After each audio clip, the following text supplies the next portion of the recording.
Episode opening സീനിൽ ഇപ്പം നമ്മുടെ ഗോകുവിനെ ആയിരിക്കും കാണിക്കുക. അവനാണെങ്കിൽ ഇപ്പോൾ ബുൽമയുടെ ആ ഒരു സിറ്റിയിലേക്ക് വന്നിരിക്കുകയാണ്. അവനെ കാണേണ്ട താമസം ബുൽമയുടെ അമ്മ അവൻ്റെ അടുത്തേക്ക് ഓടി വരും. വാവ്, നിന്നെ കാണാൻ സാധിച്ചതിൽ ഒത്തിരി സന്തോഷം.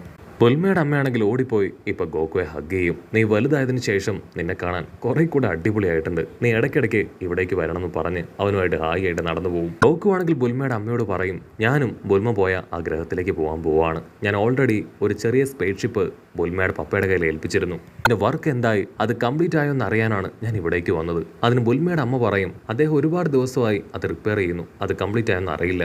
ഗോകു ആണെങ്കിൽ ടെൻഷനായി പപ്പയുടെ അടുത്തേക്ക് കടന്നു വരും. അടുത്ത നിമിഷം ദൂരത്തായിട്ട് ആ ഒരു വലിയ സ്പേസ് ഷിപ്പ് കണ്ട് അവൻ ഷോക്കാവും. ഓ നോ, ആ സ്പേസ് ഷിപ്പ് അതൊരു വീട് പോലെ ആക്കി മാറ്റിയോ? അടുത്ത നിമിഷം ആളാണെങ്കിൽ ഡോർ തുറന്ന് ഇപ്പൊ പുറത്തേക്ക് വരും. ഹായ് ഗോകു, ഇതിന്റെ വർക്ക് അത് ഓൾമോസ്റ്റ് കംപ്ലീറ്റ് ആവാനായി, ഒരല്പസമയം കൂടെ നീ വെയിറ്റ് ചെയ്യണം. ഗോകു ആണെങ്കിൽ ഹാപ്പിയായി എൻ്റെ അകത്തേക്ക് കയറി വരും. വാവ്, നിങ്ങൾ ശരിക്കും ഈ ഒരു പേടകം അത് മാറ്റി മറിച്ചിരിക്കുകയാണ്. ഇത് ഇത്ര അഡ്വാൻസ്ഡ് ആക്കി മാറ്റുമെന്ന് ഞാൻ കരുതിയതല്ല.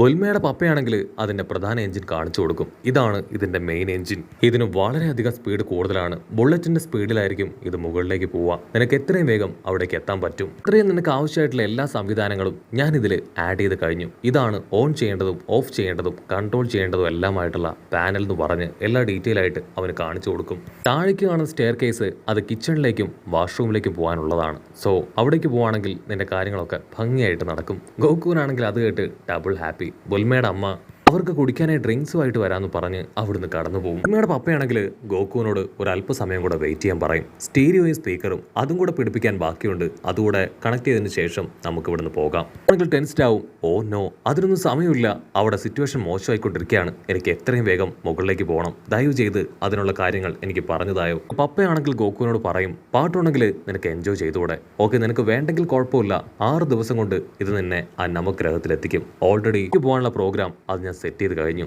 ഈ ബട്ടണിൽ അമർത്തിയാൽ നിനക്ക് അവിടേക്ക് എത്താൻ കഴിയുമെന്ന് പറയും. കട്ട് ചെയ്ത ഇവിടെ ബുൽമയുടെ അമ്മ അവളാണെങ്കിൽ ഗോകുവിന് കുടിക്കാനായി ജ്യൂസുമായിട്ട് കടന്നു വരികയാണ്. പന്നിക്കുട്ടനാണെങ്കിൽ ബുൽമയുടെ അടുത്തേക്കോ അമ്മയുടെ അടുത്തേക്കോ ഓടി വരും. സത്യത്തിൽ ഗോകു വന്നോ? അവനെ കാണാൻ എനിക്ക് ഒത്തിരി ആഗ്രഹമുണ്ടെന്ന് പറയും. അതിന് ബുൽമയുടെ അമ്മ പറയും, അവൻ വന്നു, അവൻ പേടകത്തിന്റെ അടുത്തുണ്ടെന്ന് പറഞ്ഞ് അവരെല്ലാവരും അവിടേക്ക് കടന്നു വരേണ്ട താമസം ആ പേടകം അത് അവിടെ നിന്ന് സ്റ്റാർട്ടായി മുകളിലേക്ക് വരികയാണ്. പപ്പയാണെങ്കിൽ അവന് ടാറ്റ ബൈബി ഒക്കെ കൊടുക്കും. ഗോകു ആണെങ്കിൽ അതിന്റെ ബട്ടൺ പ്രസ് ചെയ്ത് അതിന്റെ സ്പീഡ് അത് മുകളിലേക്ക് കൂട്ടിക്കൊണ്ടുപോകും. പന്നിക്കുട്ടനാണെങ്കിൽ ബുൽമയുടെ പപ്പയോട് ചോദിക്കും, ഗോകു അവൻ എവിടെ?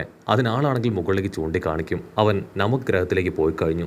ഇവിടെ ഗോകു പേടകത്തിന്റെ സ്പീഡ് കണ്ട് അത്ഭുതപ്പെടുകയാണ്. ബുൽമയുടെ പപ്പ പറഞ്ഞത് ശരിയാണ്, ഇതിന് ബുള്ളറ്റിനെ പോലെ വളരെ വേഗത കൂടുതലാണ്. എനിക്ക് എത്രയും വേഗം 6 ദിവസത്തിനുള്ളിൽ ട്രെയിനിങ് എടുത്ത് കുറെ കൂടെ പവർഫുൾ ആയി മാറണം. ഇവിടുത്തെ കഴിഞ്ഞും 20 മടങ്ങ് അവിടെ ഗ്രാവിറ്റി കൂടുതലാണ്. സോ ഞാൻ അപ്രകാരം സെറ്റ് ചെയ്ത് ട്രെയിനിങ് എടുക്കാൻ പോവുകയാണെന്ന് പറഞ്ഞ് അവൻ ഗ്രാവിറ്റി 20 സെറ്റ് ചെയ്ത് ട്രെയിനിങ് സ്റ്റാർട്ട് ചെയ്യും. ഗോകുവിനാണെങ്കിൽ ഭയങ്കര പ്രയാസങ്ങളോട് ഫൈറ്റ് ചെയ്ത് ഇപ്പൊ ട്രെയിനിങ് ആരംഭിക്കും. അങ്ങനെ സീൻ കട്ട് ചെയ്ത ഇവിടെ ഗൊഹാനെയും മൊട്ടപ്പനെയും കാണിക്കും. അവർ രണ്ടുപേരും ഇപ്പൊ കഷ്ടപ്പെട്ട് ബുദ്ധിമുട്ടി ആ ഫ്രീസയുടെ ലൊക്കേഷനിലേക്ക് എത്തിയിരിക്കുകയാണ്. അവരാണെങ്കിൽ നൈസായിട്ട് താഴേക്ക് നോക്കും, അവരുടെ താവളം കാണും. മൊട്ടപ്പനാണെങ്കിൽ ഗൊഹാനോട് പറയും, ഒരു കാരണവശാലും നമ്മുടെ പവർ അത് അവർ സെൻസ് ചെയ്യാനായിട്ട് പാടില്ല, സോ നീ അത് കൺട്രോൾ ചെയ്യണം. അതിന് ഗൊഹാനും ഓക്കെ പറഞ്ഞ് അവരെ തന്നെ നോക്കും. അവരാണെങ്കിൽ തന്നെ ഫോക്കസ് ചെയ്യും. ഓ നോ, ആ സെന്ററിലുള്ളവൻ അവന്റെ പവറാണ് വളരെ കൂടുതൽ, അത് കാണുമ്പോൾ തന്നെ എനിക്ക് ഒരുപാട് ഭയം തോന്നുന്നു പറയും. ഉടനെ ഫ്രീസർ അടുത്തുള്ള ഡയാനാണെങ്കിൽ നമ്മുടെ ആൾക്കാർ മറഞ്ഞു നിൽക്കുന്ന ഭാഗത്തേക്ക് നോക്കുകയാണ്.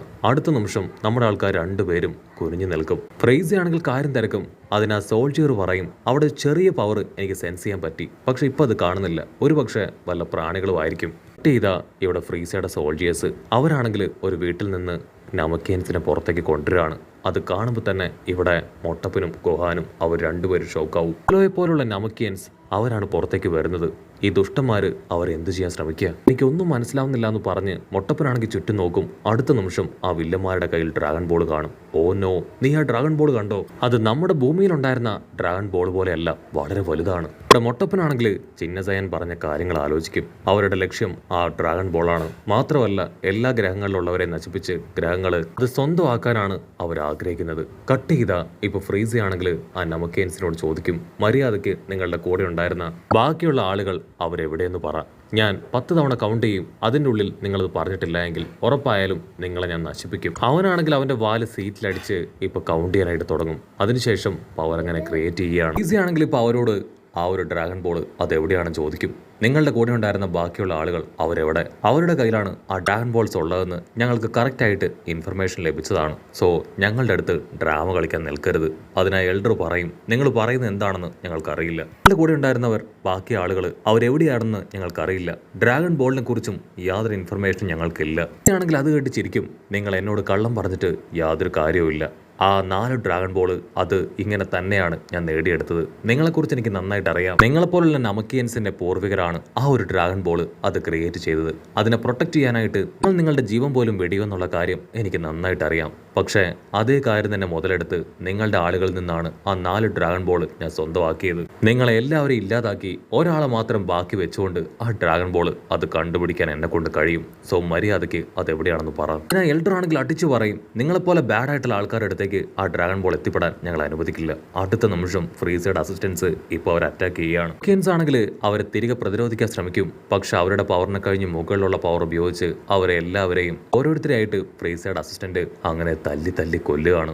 ദൂരത്തായിട്ട് മുട്ടയ്ക്കും ഗോഹാനും അവർക്ക് 2 പേർക്കും അത് കണ്ട് നോക്കി നിൽക്കാനാവില്ല. അവനാണെങ്കിൽ അത് കാണുമ്പോൾ പിക്കലോയെ ഓർമ്മ വരികയാണ്. മൊട്ടപ്പനാണെങ്കിൽ ഗോഹാനോട് കൺട്രോൾ ചെയ്യാനായിട്ട് പറയും, ഒരു കാരണവശാലും നമ്മുടെ പവർ അവർ സെൻസ് ചെയ്യാൻ പാടില്ല. നമ്മളെ കൊണ്ട് അവരെ രക്ഷിക്കാനാവില്ല. നീ അവന്റെ പവർ കണ്ടില്ലേ, അത് വളരെ സ്ട്രോങ് ആണ്. ഇപ്പൊ നമ്മൾ അവിടേക്ക് പോയാൽ നമ്മളും അവരുടെ കൂടെ കൊല്ലപ്പെടും. സമയമാകുന്നത് വരെ നീ കൺട്രോൾ ചെയ്തേ പറ്റുമെന്ന് പറയും. പക്ഷെ ഗോഹാനാണെങ്കിൽ പിടിച്ചു നിൽക്കാനായിട്ട് കഴിയുന്നില്ല. ഇവിടെ എൽഡർ ആണെങ്കിൽ 2 കുഞ്ഞു നമക്കിയൻസിനെ ആളോട് ചേർത്ത് പിടിച്ചിരിക്കുകയാണ്. അതിനുശേഷം എൽഡർ ഇപ്പോൾ അവനോട് പറയും, ഡ്രാഗൺ ബോൾ ഒരു കാരണവശാലും ഞാൻ പറയില്ല. നമുക്ക് വേണമെങ്കിൽ അതിന് പകരമായിട്ട് എൻ്റെ ജീവൻ എടുക്കാം. അത് കേട്ട് ആ ഫ്രീസർ ചിരിക്കും. നിങ്ങളുടെ ജീവൻ എടുത്തതുകൊണ്ട് യാതൊരു കാര്യവുമില്ല. വരാൻ പോകുന്ന ഫ്യൂച്ചർ നമക്കിയൻസ് ാണ് ഞങ്ങൾ എയിം ചെയ്യുന്നതെന്ന് പറഞ്ഞ് ആ കുഞ്ഞുങ്ങൾക്ക് നേരെ അവൻ ഫോക്കസ് ചെയ്യും. അത് കാണേണ്ട താമസം ആ എൽഡർ ആണെങ്കിൽ അവരെ പുറകിലേക്ക് ഒളിപ്പിച്ച് ദേഷ്യപ്പെട്ട് പറയും, നിനക്കൊരല്പം പോലും ദയയില്ല. ഇതിനു വേണ്ടിയാണ് ആ ഡ്രാഗൺ ബോൾസ് അത് കിട്ടാനായിട്ട് ആഗ്രഹിക്കുന്നത്. അതിനവൻ പറയും, എറ്റേണൽ ലൈഫ് അതെനിക്ക് വേണം. അത് കേട്ട് ഇവിടെ നമ്മുടെ ആൾക്കാർ ഷോക്കാവും. കാരണം ചിന്ന സയാനും എറ്റേണൽ ലൈഫ് അത് സ്വന്തമാക്കാനാണ് ആ ഡ്രാഗൺ ബോൾ അവൻ അന്വേഷിച്ചത്. അടുത്ത നിമിഷം ആ വില്ലന്റെ അസിസ്റ്റന്റ് അവനാണെങ്കിൽ ഇപ്പോൾ വലിയൊരു പവർ സെൻസ് ചെയ്യാണ്. ഇവിടെ മൊട്ടപ്പനും ഗോഹാനും ആണെങ്കിൽ ഷോക്കാവും. ഉടനെ അസിസ്റ്റന്റ് ആണെങ്കിൽ വിളിച്ചു പറയും, വലിയൊരു പവർ അത് ഞാൻ സെൻസ് ചെയ്യുന്നുണ്ട്. അത് ആ മലയുടെ മുകളിലാണ്. എല്ലാവരും മുകളിലേക്ക് നോക്കും. അടുത്ത നിമിഷം 3 നമക്കിയൻസ് അവരവിടേക്ക് പറന്നു വരികയാണ്. താഴെയുള്ള നമക്കിയൻസിന് കാണുമ്പോൾ തന്നെ ഒരുപാട് സന്തോഷം. അവരാണെങ്കിൽ ഹാപ്പി ആയിട്ട് തുള്ളിച്ചാടും. ഈസി ആണെങ്കിൽ അവരെയും കളിയാക്കും, നിങ്ങൾ മരണം അതെരന്ന് വാങ്ങാനാണ് ഇപ്പോൾ ഇവിടേക്ക് വന്നത്.